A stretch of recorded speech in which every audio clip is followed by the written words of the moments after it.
नमस्कार दोस्तों, स्वागत है आपका विश्वामित्र ऑनलाइन एजुकेशन में। आज के वीडियो में हम देखने वाले हैं राष्ट्रीय एवं प्रादेशिक संवैधानिक तथा सांविधिक संस्थाएं के अंतर्गत भारत निर्वाचन आयोग के बारे में।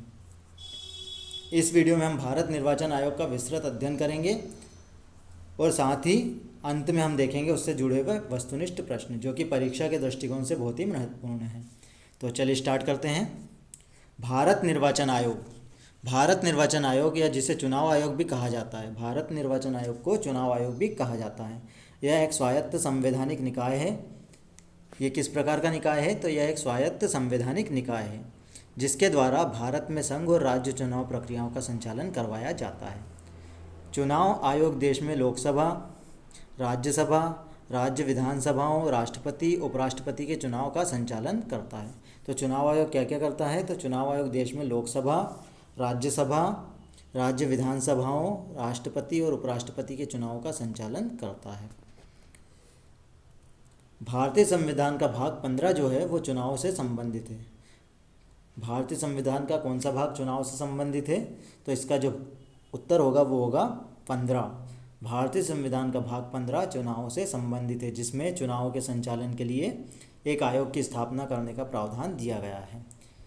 तो भारतीय संविधान में भारत निर्वाचन आयोग का स्थापना करने का प्रावधान कौन से भाग में दिया है? तो इसका जो आंसर होगा वो होगा भाग 15। चुनाव आयोग की जो स्थापना की गई थी वो 26 जनवरी 1950 को संविधान के अनुसार की गई थी। भारत में चुनाव आयोग की स्थापना जो की गई थी वो 25 जनवरी 1950 को संविधान के अनुसार की गई थी। संविधान में 324 से 329 तक के अनुच्छेद चुनाव आयोग और उसके सदस्यों की शक्तियों, कार्य, कार्यकाल, पात्रता आदि से संबंधित हैं। तो चुनाव आयोग की जो स्थापना की गई थी वो 25 जनवरी 1950 को संविधान के अनुसार की गई थी और संविधान में 324 से लेकर 329 तक के अनुच्छेद जो हैं वो चुनाव आयोग और उसके सदस्यों की शक्ति, कार्य, कार्यकाल एवं पात्रता से संबंधित हैं।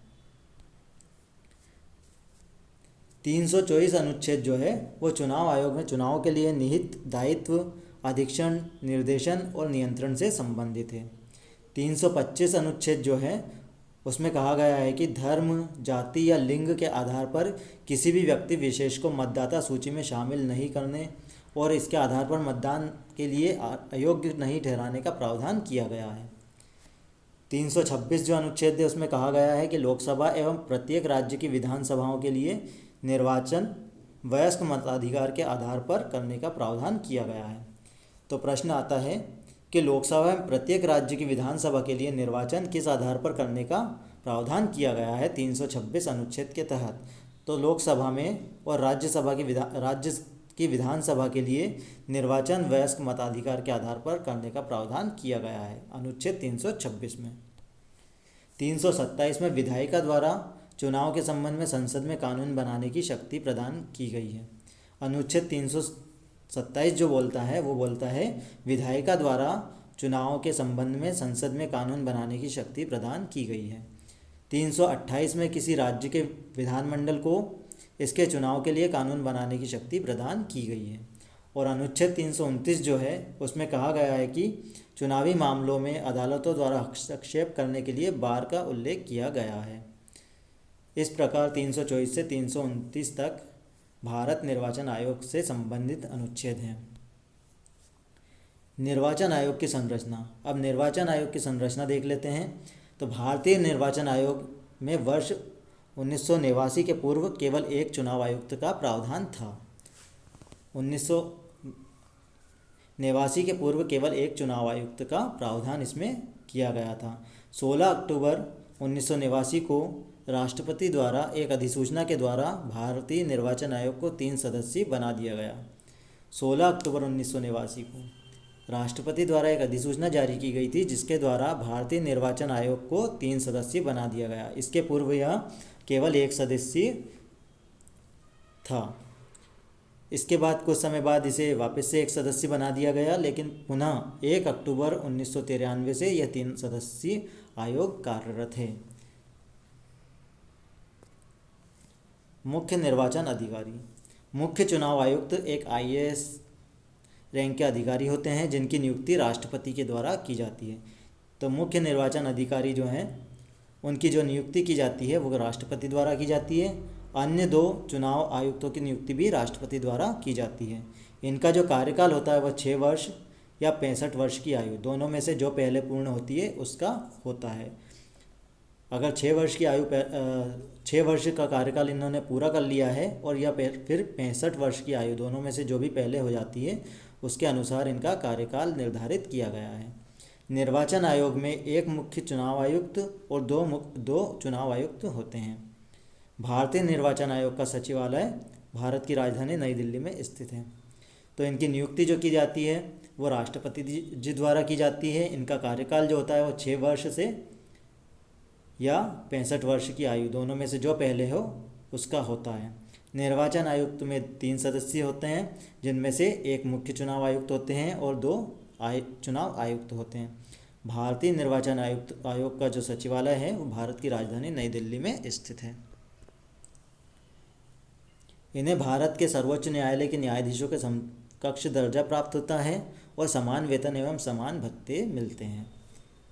मुख्य चुनाव आयुक्त को संसद द्वारा सर्वोच्च न्यायालय के न्यायाधीश को हटाने की प्रक्रिया के समान ही पद से हटाया जा सकता है।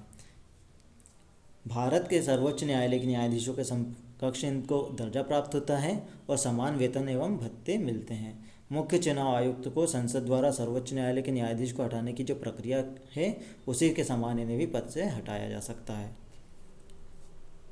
मुख्य निर्वाचन अधिकारी को हटाने की प्रक्रिया। उच्च न्यायालयों और उच्चतम न्यायालयों के न्यायाधीशों, मुख्य चुनाव आयुक्त, नियंत्रक और महालेखा परीक्षक को दुर्व्यवहार या पद के दुरुपयोग का आरोप सिद्ध होने पर या अक्षमता के आधार पर संसद द्वारा अपनाए गए प्रावधानों प्रस्ताव के माध्यम से ही पद से हटाया जा सकता है। उच्च न्यायालयों और उच्चतम न्यायालय के न्यायाधीशों, मुख्य चुनाव आयुक्त, नियंत्रक और महालेखा परीक्षक को दुर्व्यवहार या पद के दुरुपयोग के आरोप सिद्ध होने पर या अक्षमता के आधार पर संसद द्वारा अपनाए गए प्रस्ताव के माध्यम से ही पद से हटाया जा सकता है। निष्कासन के लिए 2/3 सदस्यों के विशेष बहुमत की आवश्यकता होती है। 2/3 सदस्यों के विशेष बहुमत की आवश्यकता होती है और इसके लिए सदन की कुल सदस्यों का 50% से अधिक मतदान होना आवश्यक होता है। यह इन्हें हटाने की प्रक्रिया होती है। अब हम देख लेते हैं निर्वाचन आयोग के कार्य। चुनाव आयोग भारत में लोकसभा, राज्यसभा, विधानसभा, राष्ट्रपति, उपराष्ट्रपति के चुनाव की संपूर्ण प्रक्रिया का अधीक्षण, निर्देशन और नियंत्रण करता है। अनुच्छेद 324 के अंतर्गत आम चुनाव या उपचुनाव कराने के लिए समय समय पर चुनाव कार्यक्रम तय करना भी इसका कार्य होता है।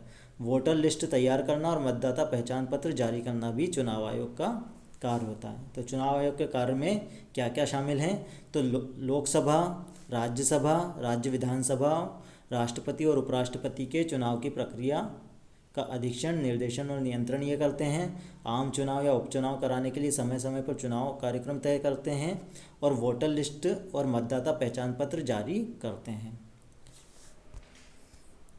चुनाव के लिए मतदान एवं मतगणना केंद्रों के लिए स्थान, मतदाताओं के लिए मतदान केंद्र तय करना, मतदान एवं मतगणना केंद्रों में सभी प्रकार की आवश्यक व्यवस्थाएं और अन्य संबंधित कार्यों का प्रबंधन करना इनका कार्य होता है। राजनीतिक दलों को मान्यता इनके द्वारा प्रदान की जाती है। उनसे संबंधित विवादों को निपटाने के लिए ही उन्हें चुनाव चिन्ह आवंटित करता है। तो निर्वाचन आयोग ही उन्हें राजनीतिक दलों को चुनाव चिन्ह आवंटित करता है। निर्वाचन के बाद अयोग्य ठहराए जाने के मामले में आयोग के पास संसद और राज्य विधानसभाओं के सदस्यों की बैठक हेतु सलाहकार क्षेत्राधिकार भी होता है। राजनीतिक दलों और उम्मीदवारों के लिए चुनाव में आदर्श आचार संहिता जारी करता है जिससे कोई अनुचित कार्य न कर सके और सत्ता में मौजूद लोग द्वारा शक्ति का दुरुपयोग न किया जाए। सभी राजनीतिक दलों के लिए प्रति उम्मीदवार चुनाव अभियान खर्च की सीमा निर्धारित करता है एवं उसकी निगरानी भी करता है। ये पेड न्यूज़ की निगरानी भी करते हैं।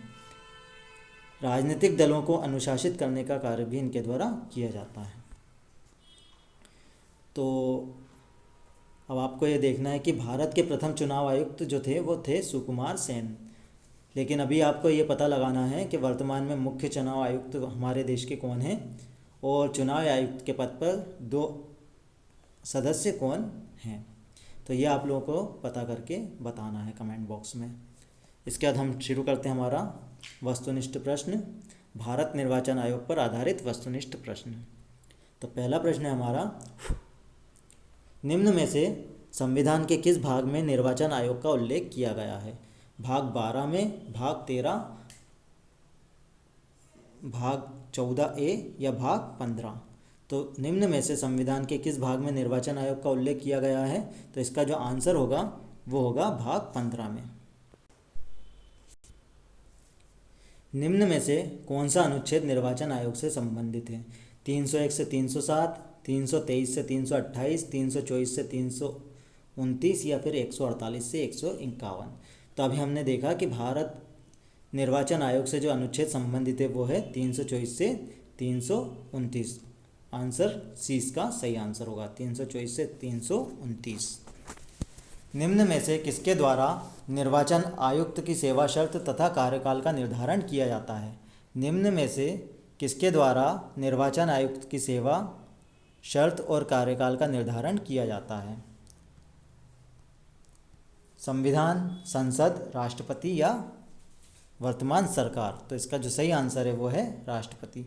राष्ट्रपति द्वारा निर्वाचन आयुक्त की सेवा शर्त और कार्यकाल का निर्धारण किया जाता है। तो इसका जो आंसर होगा वो होगा ऑप्शन सी, राष्ट्रपति। निम्न में से किस अनुच्छेद में वयस्क मताधिकार का उल्लेख किया गया है? 325, 326, 327 या 328?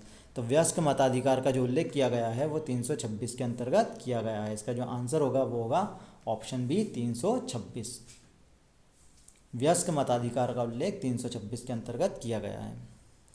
लोकसभा अध्यक्ष का निर्वाचन निम्न में से किसके द्वारा किया जाता है? तो लोक चुनाव आयोग द्वारा, मुख्य न्यायाधीश द्वारा, लोकसभा का सभापति द्वारा या लोकसभा के सदस्यों के द्वारा किया जाता है? तो लोकसभा अध्यक्ष का जो निर्वाचन किया जाता है वो किया जाता है लोकसभा के सदस्यों के द्वारा, लोकसभा के सदस्यों के द्वारा। ऑप्शन डी इसका सही आंसर होगा। चुनाव आयोग 3 सदस्यीय आयोग निम्न में से किस वर्ष बना? हमने देखा था कि 1989 के पूर्व चुनाव आयोग केवल 1 सदस्य था, लेकिन राष्ट्रपति जी द्वारा एक अधिसूचना जारी कर इसे 3 सदस्यीय बनाया गया है। तो ये बनाया गया है 1989 में। इसका जो आंसर होगा 1989 डी। मुख्य निर्वाचन आयुक्त की पदावधि निम्न में से कितने वर्ष की होती है? 5 वर्ष या 65 वर्ष, 5 वर्ष का कार्यकाल या 65 वर्ष की उम्र, 6 वर्ष का कार्यकाल या 65 वर्ष की उम्र, 5 वर्ष का कार्यकाल या 62 वर्ष की उम्र या राष्ट्रपति के प्रसाद पर्यंत? तो इसका जो सही आंसर है वो है 5 वर्ष या 65 वर्ष की उम्र। 5 वर्ष का कार्यकाल या 65 वर्ष की उम्र, जो भी इनमें से पहले हो उनका पदावधि मानी जाती है।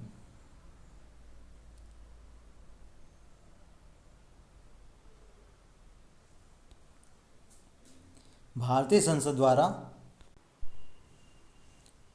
इस क्वेश्चन में थोड़ी सी प्रॉब्लम हो गई है। मुख्य निर्वाचन आयुक्त की पदावधि जो होती है वो होती है 6 वर्ष और 65 वर्ष, जो भी इनमें से पहले होता है। तो इसका जो आंसर होगा वो होगा 6 वर्ष या का कार्यकाल या फिर 65 वर्ष। भारतीय संसद द्वारा मुख्य निर्वाचन आयुक्त तथा अन्य निर्वाचन आयुक्तों की सेवा शर्तों से संबंधित अधिनियम निम्न में से किस वर्ष पारित हुआ? भारतीय संसद द्वारा मुख्य निर्वाचन आयुक्त एवं अन्य निर्वाचन आयुक्तों की सेवा शर्तों से संबंधित अधिनियम निम्न में से किस वर्ष पारित हुआ? 1989, 1994, 1995 या 1999? तो इसका जो सही आंसर होगा वो होगा 1994। भारत के मुख्य निर्वाचन आयुक्त की नियुक्ति निम्न में से किसके द्वारा की जाती है? लोकसभा द्वारा, प्रधानमंत्री द्वारा, राष्ट्रपति द्वारा या अन्य आयुक्तों द्वारा? तो भारत के मुख्य निर्वाचन आयुक्त की जो नियुक्ति की जाती है वो की जाती है राष्ट्रपति के द्वारा। ऑप्शन सी इसका सही आंसर होगा। आम चुनाव की अधिसूचना निम्न में से किसके द्वारा जारी की जाती है? राष्ट्रपति द्वारा, निर्वाचन आयोग द्वारा, लोकसभा अध्यक्ष द्वारा या मंत्रिमंडल द्वारा? तो आम चुनाव की जो अधिसूचना जारी की जाती है वो की जाती है राष्ट्रपति द्वारा। अधिसूचना जो जारी की जाती है वो राष्ट्रपति द्वारा की जाती है। निम्न में से कौन विधानमंडल के लिए चुनाव की अधिसूचना जारी करता है? विधानमंडल के लिए चुनाव की अधिसूचना जो जारी करता है वो कौन करता है? राज्यपाल, चुनाव आयोग, राष्ट्रपति या राज्य निर्वाचन आयोग? तो इसका जो आंसर होगा वो होगा राज्यपाल। आम चुनाव की अधिसूचना राष्ट्रपति द्वारा जारी की जाती है और विधानमंडल के लिए अधिसूचना जो चुनाव की होती है वो राज्यपाल द्वारा जारी की जाती है। तो इसका जो सही आंसर होगा वो होगा ऑप्शन ए राज्यपाल। भारत में इलेक्ट्रॉनिक वोटिंग मशीन जिसे ईवीएम भी कहा जाता है सर्वप्रथम प्रयोग कब किया गया था? 1981 को केरल चुनाव में, 1983 में तमिलनाडु में, 1982 में केरल में या 1988 में तमिलनाडु में? तो ईवीएम का जो प्रयोग किया गया था भारत में सर्वप्रथम इलेक्ट्रॉनिक वोटिंग मशीन का वो किया गया था 1982 में केरल में। तो ऑप्शन सी इसका सही आंसर होगा। भारत निर्वाचन आयोग द्वारा निम्न में से किस वर्ष अपनी स्वर्ण जयंती मनाई गई है? 1999 में, वर्ष 2000 में, 2001 में या वर्ष 2002 में? भारतीय निर्वाचन आयोग द्वारा 2001 में अपनी स्वर्ण जयंती मनाई गई है। वीवीपीएटी का उपयोग सर्वप्रथम किया गया था 2013 के चुनाव में। इसका जो सही आंसर होगा वो होगा 2013। ऑप्शन बी इसका सही आंसर है। किसी निर्वाचन के दौरान किसी राजनीतिक दल के उम्मीदवार की मृत्यु हो जाने की स्थिति में कितने दिनों के अंदर दूसरा प्रत्याशी खड़ा करना पड़ता है? ऐसी स्थिति जब निर्वाचन के दौरान किसी राजनीतिक दल के उम्मीदवार की मृत्यु हो जाती है तो उसे कितने दिनों के अंदर दूसरा प्रत्याशी खड़ा करना पड़ता है? 3 दिवस, 5 दिवस, 7 दिवस या 9 दिवस? तो इसका आंसर जो होगा वो होगा ऑप्शन सी 7 दिवस। 7 दिवस के अंदर उन्हें अपना दूसरा प्रत्याशी खड़ा करना होता है। दिनेश गोस्वामी समिति द्वारा निम्न में से किसकी सिफारिश की गई थी? दिनेश गोस्वामी समिति निम्न में से किसकी सिफारिश की गई थी? राज्य स्तरीय निर्वाचन आयोग के गठन की, लोकसभा के चुनाव के लिए सूची पद्धति की, लोकसभा के चुनाव के सरकारी निधियन की, लोकसभा के चुनाव में निर्दलीय प्रत्याशियों की अभ्यर्थता पर प्रतिबंध की? तो इसका जो आंसर होगा वो होगा ऑप्शन सी लोकसभा के चुनाव के सरकारी अधिनियम की। दिनेश गोस्वामी समिति का संबंध निम्न में से किससे था? जनगणना से, निर्वाचन सुधारों से, शिक्षा सुधारों से या पेयजल समस्या से? तो दिनेश गोस्वामी समिति जो थी वो थी निर्वाचन सुधारों से संबंधित। ऑप्शन बी इसका सही आंसर होगा। मुख्य निर्वाचन आयुक्त को प्रतिमाह कितना वेतन मिलता है? 2,50,000 प्रतिमाह, 3,50,000 प्रतिमाह, 4,50,000 प्रतिमाह या 5,50,000 प्रतिमाह? तो मुख्य निर्वाचन आयुक्त को जो वेतन मिलता है वो मिलता है 2.5 लाख या 2,50,000 रुपये प्रतिमाह। ऑप्शन ए इसका सही आंसर होगा। अन्य निर्वाचन आयुक्त को प्रतिमाह कितना वेतन मिलता है? तो अन्य निर्वाचन आयुक्त को जो मिलता है वो मिलता है 80,000 रुपये प्रतिमाह। अन्य निर्वाचन आयुक्त अपना त्यागपत्र किसे देते हैं? मुख्य निर्वाचन आयुक्त को, राष्ट्रपति को, उपराष्ट्रपति को या प्रधानमंत्री को? अन्य निर्वाचन आयुक्त जो होते हैं वो अपना त्यागपत्र देते हैं राष्ट्रपति को। ऑप्शन बी इसका सही आंसर होगा। वीवीपीएटी का प्रयोग सर्वप्रथम भारत के किस राज्य में किया गया था? त्रिपुरा, केरल, मध्य प्रदेश या नागालैंड? तो इसका प्रयोग जो किया गया था सर्वप्रथम वो किया गया था नागालैंड में। इसका जो सही आंसर होगा वो होगा ऑप्शन डी नागालैंड। निम्न में से कौन भारत के प्रथम निर्वाचन आयुक्त थे? सुकुमार सेन, वी.एस. रमादेवी, के.वी.के. सुंदरम या टी. स्वामीनाथन? तो इसका जो सही आंसर है वो है सुकुमार सेन, भारत के प्रथम निर्वाचन आयुक्त थे। निम्न में से कौन से मुख्य निर्वाचन आयुक्त अंतर्राष्ट्रीय न्यायालय में जज भी रह चुके हैं? S P. Verma, doctor Nagendra Singh, R K. Trivedi या टी.एन. शेषन? तो इसका जो सही आंसर है वो है doctor Nagendra Singh. Option B इसका सही आंसर होगा। निम्न में से किस संविधान संशोधन द्वारा मतदान की आयु 18 वर्ष की गई थी? 43वें संविधान संशोधन द्वारा, 51वें संविधान संशोधन द्वारा, 61वें संविधान संशोधन द्वारा या फिर 101वें संविधान संशोधन द्वारा? तो मतदान की जो आयु 18 वर्ष की गई थी वो की गई थी 61वें संविधान संशोधन द्वारा। ऑप्शन सी इसका सही आंसर होगा। निम्न में से किस समिति द्वारा यह सिफारिश की गई कि मतदाता परिचय पत्र अनिवार्य होना चाहिए? वह कौन सी समिति थी जिसके द्वारा यह सिफारिश की गई थी कि वोटिंग के लिए मतदाता परिचय पत्र का अनिवार्य होना चाहिए? गोस्वामी समिति, तारकुंडे समिति, शेषन समिति या श्यामलाल शक्धर समिति 1981। तो इसका जो सही आंसर है वो है श्यामधर शक्धर समिति 1981 द्वारा यह सिफारिश की गई थी कि मतदाता परिचय पत्र अनिवार्य होना चाहिए। मुख्य चुनाव आयुक्त को निम्न में से किसके द्वारा पदच्युत किया जा सकता है? लोकसभा के बहुमत द्वारा, वह प्रक्रिया जिसके सर्वोच्च न्यायालय के न्यायाधीश को हटाया जाता है, वह प्रक्रिया जिससे उच्च न्यायालय के न्यायाधीश को हटाया जाता है, या वह प्रक्रिया जिससे उच्च न्यायालय के मुख्य न्यायाधीश को हटाया जाता है? तो इसका जो सही आंसर है वह प्रक्रिया जिससे सर्वोच्च न्यायालय के न्यायाधीश को हटाया जा सकता है। ऑप्शन 20 का सही आंसर होगा। किस राज्य के चुनाव में पहली बार पूर्ण रूप से ईवीएम का उपयोग किया गया था पूरे राज्य में? मध्य प्रदेश, राजस्थान, गोवा या केरल? तो इसका सही आंसर है गोवा। गोवा के चुनाव में पहली बार पूर्ण रूप से ईवीएम का पूरे राज्य में उपयोग किया गया था। ऑप्शन सी इसका सही आंसर होगा। राष्ट्रीय मतदाता दिवस निम्न में से किस तिथि को मनाया जाता है?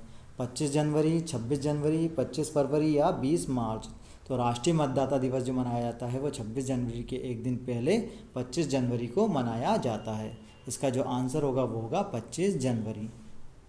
ऑप्शन ए इसका सही आंसर होगा। अन्य निर्वाचन आयोग की पदावधि निम्न में से कितने वर्ष होती है? तो इसका जो सही आंसर है वो है 5 वर्ष का कार्यकाल या 62 वर्ष। अन्य निर्वाचन आयुक्त को निम्न में से किसके द्वारा हटाया जा सकता है? मुख्य निर्वाचन आयुक्त द्वारा, मुख्य निर्वाचन आयुक्त की सलाह पर प्रधानमंत्री द्वारा, उक्त उस प्रक्रिया द्वारा जो सर्वोच्च न्यायालय के न्यायाधीशों पर लागू होती है, या फिर मुख्य निर्वाचन आयुक्त की सलाह पर राष्ट्रपति द्वारा? तो इसका जो सही आंसर है वो है मुख्य निर्वाचन आयुक्त की सलाह पर राष्ट्रपति द्वारा।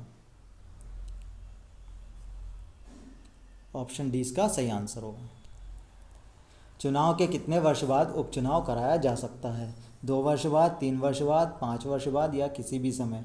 तो किसी भी चुनाव के कितने वर्ष बाद उपचुनाव कराया जाता है या किसी समय पर कराया जा सकता है? तो इसका जो आंसर होगा वो होगा किसी भी समय। ऑप्शन डी इसका सही आंसर होगा। संसद द्वारा दिसंबर 1989 में निर्मित कानून के अनुसार एक भारतीय नागरिक के वयस्क होने की कानूनी आयु क्या होती है? तो इसका जो आंसर होगा वो होगा 18 वर्ष। 18 वर्ष इसका सही आंसर है। भारत में मतदान की आयु सीमा को 21 से घटाकर 18 वर्ष कब किया गया? 1989 में, 1990 में, 1991 में या 1992 में? तो इसका जो सही आंसर है वो है 1989 में। आयु सीमा को 21 वर्ष से घटाकर 18 वर्ष किया गया है। तारकुंडे समिति द्वारा तथा गोस्वामी समिति का संबंध है? चुनाव व्यवस्था में आमूल सुधार से, चुनाव में अपराधी तत्वों की वृद्धि पर प्रतिबंध से, राज्य द्वारा निर्वाचन के लिए वित्तीय सहायता से, या चुनाव में कालाधन के बढ़ते प्रभाव को रोकने के लिए? तो इसका जो सही आंसर है वो है चुनाव व्यवस्था में आमूल सुधार के लिए। ऑप्शन ए इसका सही आंसर होगा। भारत की निर्वाचन पद्धति निम्न में से किस देश से निर्वाचित पद्धति के समान है? रूस, अमेरिका, ब्रिटेन या जापान? तो भारत की निर्वाचन पद्धति जो है वह ब्रिटेन देश के निर्वाचन पद्धति के समान है। तो इसका जो सही आंसर होगा वो होगा ऑप्शन सी, ब्रिटेन। भारत में निर्वाचन सूची में निम्न में से किसके द्वारा तैयार की जाती है? चुनाव आयोग द्वारा, निर्वाचन अधिकारी द्वारा, संसद द्वारा या स्थानीय प्रशासन द्वारा? तो भारत में निर्वाचन सूची जो तैयार की जाती है वो की जाती है निर्वाचन आयोग द्वारा। ऑप्शन ए इसका सही आंसर होगा। निम्न में से कौन परिसीमन आयोग का अध्यक्ष होता है? राष्ट्रपति, गृह मंत्री, प्रधानमंत्री या मुख्य चुनाव आयुक्त? तो परिसीमन आयोग का जो अध्यक्ष होता है वो होता है मुख्य चुनाव आयुक्त। ऑप्शन डी इसका सही आंसर होगा।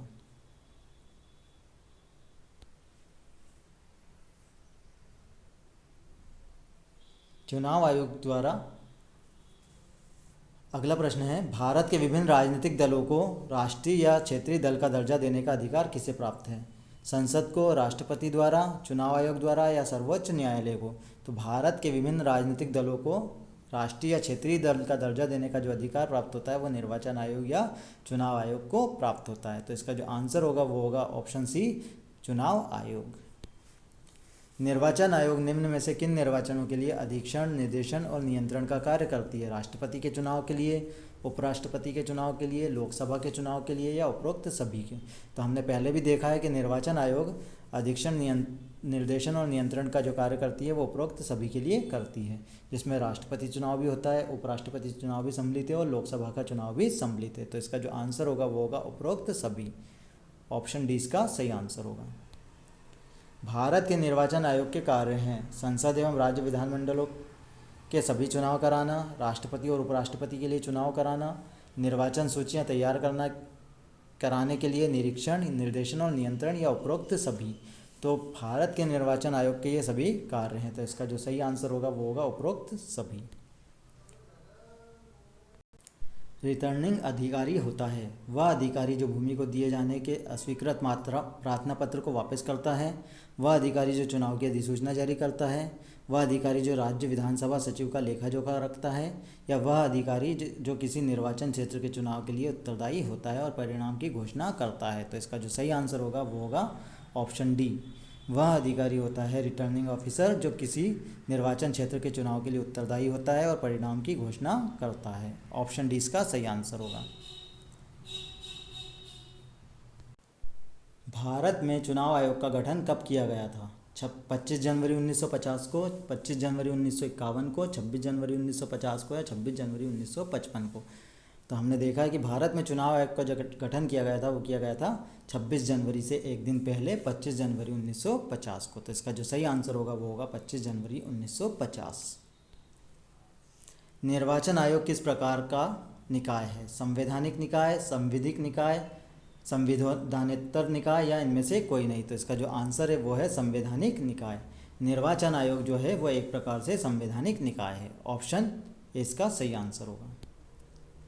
चुनाव के समय किसी चुनाव क्षेत्र में चुनाव प्रचार कब बंद करना होता है? मतदान प्रारंभ होने से 24 घंटे पहले, मतदान समाप्त होने से 24 घंटे पहले, मतदान समाप्त होने से 48 घंटे पहले या मतदान के दिन से 48 घंटे पहले? तो इसका जो सही आंसर है वो है मतदान के दिन से 48 घंटे पहले।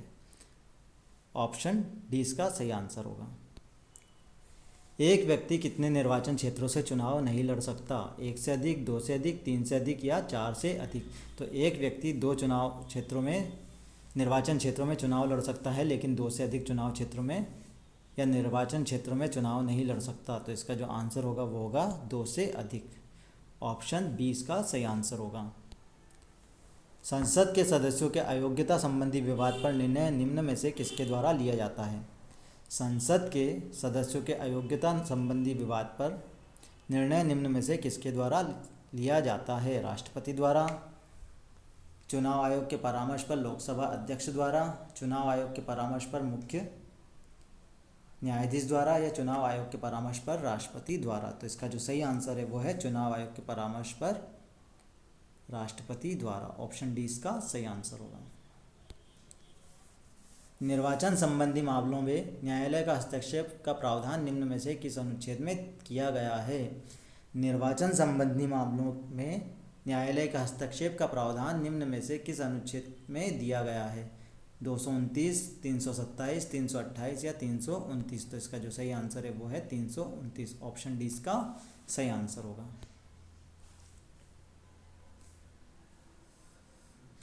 अगला प्रश्न है, निर्वाचन आयोग को 3 सदस्यीय निकाय बनाने के लिए सिफारिश निम्न में से किस समिति द्वारा की गई थी? गोस्वामी समिति, तारकुंडे समिति, इंद्रजीत समिति या संथानम समिति? तो इसका जो सही आंसर है वो है तारकुंडे समिति। ऑप्शन बी इसका सही आंसर होगा, जिन्होंने सिफारिश की थी कि चुनाव आयोग को 3 सदस्यीय निकाय बनाना चाहिए। तारकुंडे समिति का गठन निम्न में से किस वर्ष किया गया था? 1974 को, 1975 को, 1976 को या 1977 को? तो इसका जो सही आंसर है वो है 1974 को। ऑप्शन ए इसका सही आंसर होगा। 1974 में तारकुंडे समिति का गठन किया गया था।